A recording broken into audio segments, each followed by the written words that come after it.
Salut tout le monde, c'est Esteban de Zestesito. Aujourd'hui on se retrouve pour une nouvelle vidéo pendant laquelle on va tester les pro marqueurs. Donc désolé pour la blessure, ici ça fait pas super joli, mais vous n'allez pas l'avoir longtemps car place au test. Voilà, donc maintenant petite présentation d'abord de la trousse. Donc là j'ai mon pack de 24 pro marqueurs et là j'ai le pack de 6 pro marqueurs. Donc il y a une différence entre les deux, je sais. Ça c'est le pack de 6, le classique, donc c'est celui que mon pote m'a offert à mon anniversaire. Mais bon, ça je suis pas obligé de le préciser, mais je le précise quand même. C'est lui d'ailleurs qui m'a fait découvrir les pro marqueurs. Voilà, donc sur ce pack il y a les couleurs de base, donc marron chocolat. Donc c'est plutôt cacao, mais bon, enfin, le nom c'est cacao ou chocolat. C'est chocolat en anglais, cacao en français, mais bon, on va pas y rester 2 heures. Ça c'est la couleur herbe, couleur bleu chine, couleur rose, œillet rose. Ça c'est la couleur rouge classique et couleur jaune tulipe. Donc c'est équivalent des 6 couleurs que vous retrouverez dans n'importe quel type de feutre. Donc ça c'est vraiment les couleurs de base. Voilà, maintenant la trousse. Donc déjà ici on a une petite pochette dans laquelle on peut ranger donc les différents instruments, style une estampe en papier ou même là-dedans moi je mets en général mon critérium, ma gomme, des crayons HB 2B en plus du critérium, mon estampe en papier, enfin j'en mets 2, et un petit morceau de papier de verre que j'ai découpé en carré là pour pouvoir le mettre à l'intérieur pour retailler mon estampe que j'ai toujours avec moi. Voilà, donc ça c'est pour la pochette interne. Donc maintenant, enfin externe, la seconde petite pochette. Maintenant l'intérieur. Donc ça se présente déjà pas mal. Donc c'est un bon point positif pour les pro marqueurs de bien présenter comme ça. Ça donne envie déjà de les utiliser, rien que la présentation. Donc oui, ici il y en a un qui est non bouché, c'est parce que j'ai perdu le bouchon il y a un moment, enfin c'est pas moi qui l'ai perdu, mais du coup je ne peux plus me servir de la partie fine que je présenterai après. Du coup j'utilise l'autre côté, donc je vais vous présenter tout ça plus approfondi. Donc ici on peut vraiment travailler de jolis dégradés en mélangeant les couleurs. Donc ça va vraiment du jaune, là le dégradé jusqu'au kaki, donc passant par toutes les couleurs entre temps, le bleu, le vert, le rouge, tout. Mais bon, donc comme vous avez pu le remarquer, les pro marqueurs se présentent donc en deux côtés. Il y a le premier côté mine fine, voilà, je sais pas si vous voyez très bien, et le second côté mine épaisse, mais vraiment très épaisse, c'est vraiment ça fait presque un peu comme pour fluoter. Voilà. Donc du coup, malgré tout, sur la mine épaisse, on peut faire des traits fins avec ce côté. Donc là, la mise au point, visiblement, ne veut pas se faire. Ce côté, bon. J'hésite des fois de quel côté c'est. Donc du coup, pour lui, vu que ce côté sec, de toute façon, je vais le changer, je vais en acheter un neuf. Mais j'utilise ce côté donc pour faire faire le coloriage avec cette couleur. Voilà, donc ça c'est pas tout. Là vous avez une vue normale, mais on peut déscratcher le tout et donc venir le scratcher avec ces scratchs sur ces scratchs, de sorte à obtenir donc des pro marqueurs comme vous pouvez le voir quand vous allez sur ma chaîne. La banderole, et ben c'est une vue de pro marqueur comme ça, on dirait des missiles prêts à être lancés. Voilà, donc ça c'était pour la trousse. Maintenant pour utiliser le pro marqueur, donc je vais ranger la trousse. Ah, donc en plus c'est facile à ranger quoi. On peut même laisser sortir une languette à l'extérieur ou la rentrer à l'intérieur comme on veut. Bref, donc voilà, ça c'était pour les pro marqueurs. Et ça donc c'est les dégradés qu'on peut faire. Au tout début quand j'ai eu les pro marqueurs, j'ai voulu les tester en faisant un dégradé. Et donc ça donne ceci. C'est assez sympa moi je trouve. Surtout quand on aime le vert et le bleu. Mais bon, moi j'ai pas vraiment de couleur préférentielle. Donc le gribouillis à côté, c'est quand je regardais si l'autre côté, donc le bleu marchait là, que je vous ai montré. Donc ici il marchait pas super, mais l'autre côté marchait nickel, donc j'utilise l'autre côté. Puis vous pouvez vraiment faire des traits fins quoi. Donc voilà, donc je vais utiliser ce bout de feuille pour vous montrer les différences donc d'épaisseur. Donc oui, j'ouvre ma trousse. Je vais choisir quelle couleur. Je vais choisir. Allez. Le sang de lui, il attire quand même quelques personnes. Bon. J'ai pris le orange ambre. Donc voilà, donc on va faire un peu côté mine fine. Un trait. Voilà. Et côté mine épaisse. Donc sur toute sa largeur. Un trait. Donc il y a vraiment une épaisseur. Mais malgré tout, avec la mine épaisse, hein, on peut faire des traits très fins. Encore plus fins que ceux de la mine fine. Enfin, quoique peut-être qu'avec la mine fine, on peut en faire des aussi fins. Ouais, mais bon, c'est plus difficile à obtenir des traits fins avec la mine fine. Enfin, des traits fins comme ceci. Donc, je vous montre bien. Je vais même allumer la lumière. Voilà. Donc, des traits fins comme ça. Celui-là, j'ai fait avec la mine épaisse, là, qui donne ça quand on aplatit bien. Et avec la mine fine, mais j'ai quasiment pas appuyé. C'est dur, du coup, de faire un trait droit et précis. Et puis ça, c'est mine fine. Et ça, j'ai essayé de reproduire la même épaisseur avec la mine épaisse. Donc on peut vraiment faire de tout avec les deux côtés. Donc si la mine fine sèche, la mine épaisse peut remplacer la mine fine. Voilà, donc ça c'était pour l'épaisseur. Donc maintenant je vais vous montrer quelques dessins. Donc il n'y a pas que des dessins que j'ai fait moi. Il y en a un que j'ai fait moi là, mais les tout premiers, j'ai pas voulu m'embêter à faire un dessin. Du coup j'ai imprimé deux créatures que je trouvais magnifiques, mais vraiment hyper belles. Et donc j'ai colorié parce qu'elle m'inspirait vachement. Donc la première c'est hippocampe, mais un hippocampe de la mythologie grecque. Donc mélange de cheval et de poisson. Donc voilà, donc là vous pouvez voir sur la queue que j'ai quand même travaillé le dégradé un petit peu, mais bon. Ici j'ai joué sur la transparence, donc en faisant seulement un passage. Et ici pour montrer que c'est transparent, un deuxième passage passe dessous et encore autre chose. Voilà. Donc ici j'ai travaillé sur les reflets, ici sur les ombres en repassant au gris. Donc ça soit pas trop, mais là voilà on le voit mieux. Cette année mise au point ne voulait pas se faire.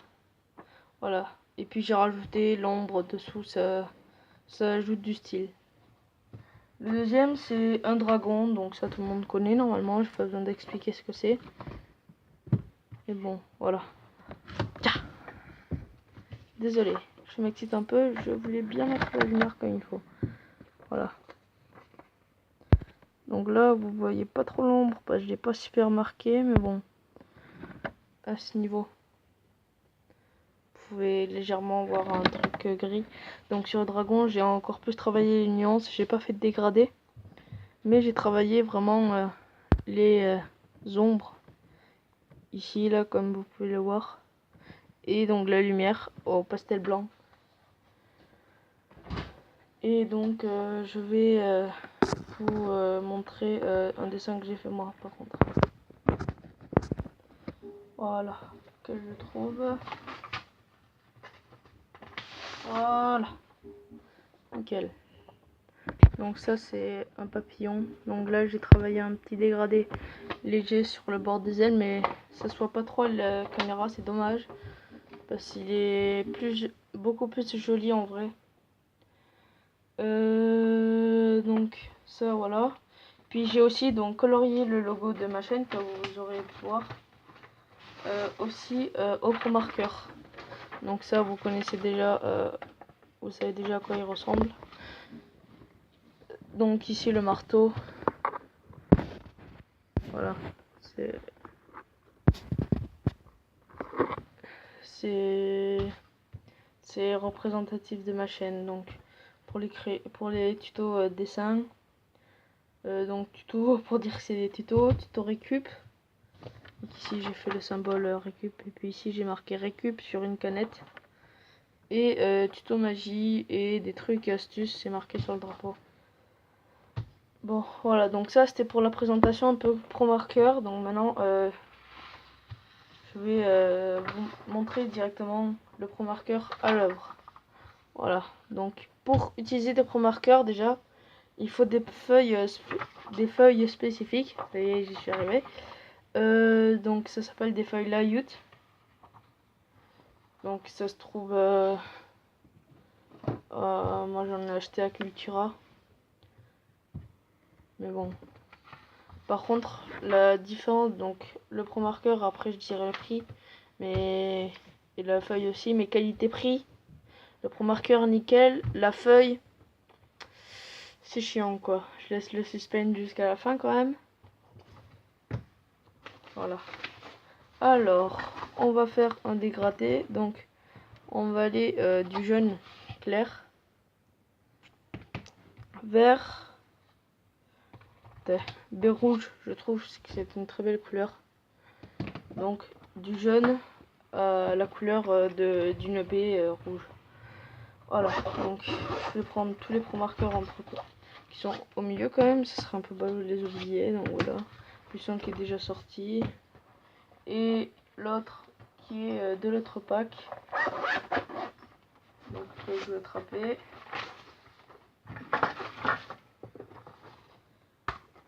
Donc j'utilise aussi le jaune tulipe car il est un peu plus foncé que le jaune normal, mais du coup permettra plus facilement de passer du jaune normal aux couleurs tournesol. Puis donc si je les classe dans l'ordre, ça fait un truc comme ça. Ah oui, et peut-être qu'on va y placer aussi un rouge normal aussi, parce que du coup il est plus clair que le rouge B, enfin que le B rouge. Ça permettra de passer aussi ici assez lentement, de pas faire du trop rapide. Voilà, donc c'est parti. Je vais faire donc je vais pouvoir vous faire le dégradé. Donc on va commencer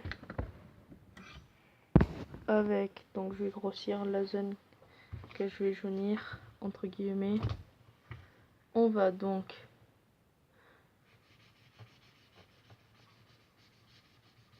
colorier en jaune.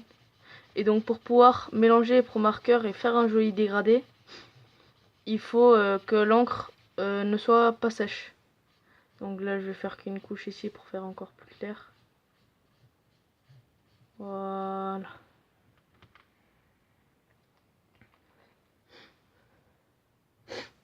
Donc là je vais prendre mon jaune tulipe qui est un peu plus foncé. Donc ça va pas se voir tout de suite, ça se verra mieux en séchant. Donc je repasse dessus au début pour donner donc cet effet foncé. Puis ici je descends avec le jaune tulipe. Voilà.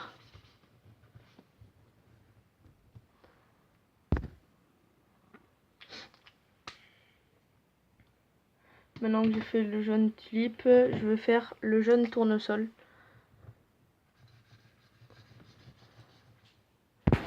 C'est assez grand quand même à ce que je fais. J'ai zoomé, mais bon.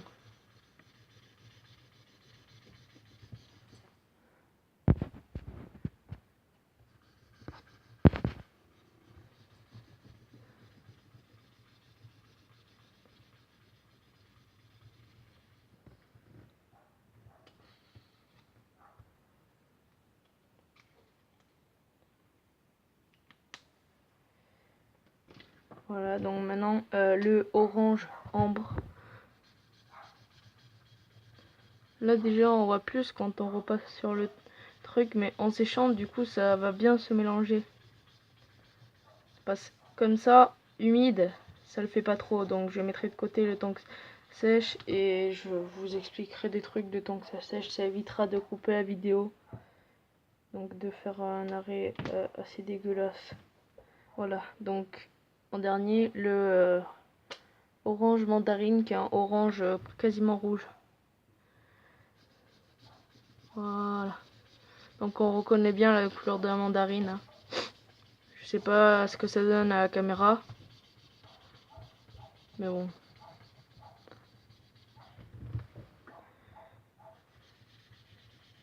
Voilà, donc là je repasse bien dessus. Oui, j'arrive presque au bout de la feuille. Mais c'est pas grave, j'en fais un grand et puis voilà, donc le dernier on va passer à un rouge normal. Qui je trouve se mélange assez bien avec le mandarine, vous verrez après quand ça sera sec. Voilà. Et donc maintenant donc le rouge B. Donc en même temps on a fait une sorte de comète, hein. On a agrandi les traits au fur et à mesure. Mais c'est fait exprès. Hein. Et maintenant donc le B rouge dont vous pouvez voir que c'est quand même plus foncé que l'autre. Là ici on a le rouge normal et ici le B rouge. Voilà. Donc on va terminer.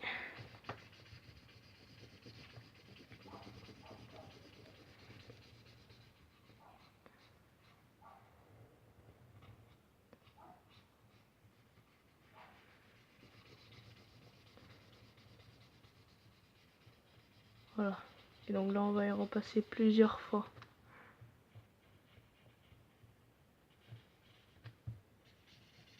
Là c'est vraiment juste un dégradé comme ça sur la feuille. C'est quelque chose d'abstrait, ça ne représente rien sinon. Voilà. Donc attention, résultat. Et puis donc le jaune a déjà commencé à sécher.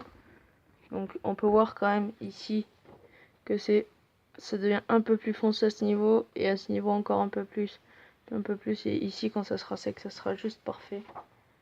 Donc je mets de côté et donc la feuille layout on sent quand même que c'est épais, c'est l'équivalent, ça fait un peu comme du 90 grammes feuille en feuille normale, mais c'est lisse vraiment, ça permet d'accueillir le pro marqueur. Donc sinon maintenant je vais parler des prix. Niveau qualité-prix, les pro marqueurs c'est 2 € l'unité. Et pour sa qualité quand même, il s'étale bien. On a un grand choix de couleurs, donc 110 couleurs à peu près il me semble. 104 à peu près. Je me souviens plus exactement. Mais c'est dans les 110. Voilà. Donc c'est quand même pas mal déjà. Et 2 € l'unité pour la qualité qu'ils ont, ben, c'est bien hein, quoi. Après le pack de 6, donc j'ai mis de côté, c'était 12 € les 6. Puis après ça montait à 18 € le pack de 12. Donc c'est moins d'écart déjà. Non, c'était un peu plus que 18 €. C'était 20 € les 12 et 18 € pour les 9. Donc 9, le pack de 9 c'est 18,50 € et 24 €, donc enfin 22 le pack de 12, 20, 22. Et après donc il y a les packs de 18 qui eux coûtent assez cher quand même. Et moi donc le pack de 24 avec la trousse pour les 24 pro marqueurs, ça a coûté 49 €. En sachant que la trousse coûte à peu près 10 €, donc ça fait 39 € les 24 pro marqueurs, donc c'est assez ça passe quoi par rapport à d'autres feutres à alcool comme les Copic. Le prix, déjà qualité-prix, niveau qualité-prix, c'est juste nickel quoi. Il n'y a pas un super grand prix pour des pro marqueurs de qualité merdique. C'est vraiment équilibré à ce niveau qualité-prix. Donc après, moi ce que j'en pense de ces pro marqueurs, c'est qu'ils sont bien. Je vais passer la commande, mais bon ça c'était déjà prévu de toutes les couleurs peau. Donc ça, de la couleur la plus foncée à la plus claire, au moins je pourrais avoir quand même un grand choix de couleurs. Après pour mes dessins de couleur peau, où j'aurais besoin d'une couleur peau. Et puis après au fur et à mesure je compléterai les couleurs qui me manquent, de sorte à vraiment avoir une large gamme de couleurs. Ça sera pas tout de suite quand je les aurai tous, hein, parce que sinon imaginez les 100, à mon avis les 100 pro marqueurs ça doit coûter 200 €. Donc à part le gars qui veut vraiment dépenser ça parce qu'il est vraiment fan des pro marqueurs et qui trouve ça trop bien, moi je vais pas payer 200 € juste pour avoir tous les pro marqueurs d'un coup. Je préfère que ça vienne au fur et à mesure. Donc voilà, donc ce que ça donne quand c'est sèche, quand c'est sec. Donc on a une sorte de comète là, comme je disais. Donc on voit bien les détails. Voilà. Là au moins vous pouvez bien voir. Tout comme il faut. Et oui, j'ai le membre de Squeezie. Et alors? C'est pas grave. Bon bref, je vais couper la vidéo maintenant parce que sinon ça va faire beaucoup trop long. Donc ciao, c'est donc du coup la fin de cette vidéo. J'espère qu'elle vous aura plu. Pensez à la liker, la partager et à vous abonner tout simplement parce que ça fait toujours plaisir de savoir qu'il y a des gens qui nous suivent quand on fait des vidéos sur YouTube. Parce que j'ai pas envie de rester avec peu d'abonnés pour toute la vie. Même si à mon avis ça risque d'augmenter, diminuer à tout moment quoi. Mais bon, qu'est-ce que j'ai à dire? Bombarder la barre des pouces en l'air. Et si je pouvais avoir quelques abonnés supplémentaires, ça serait sympa. Bon allez, ciao.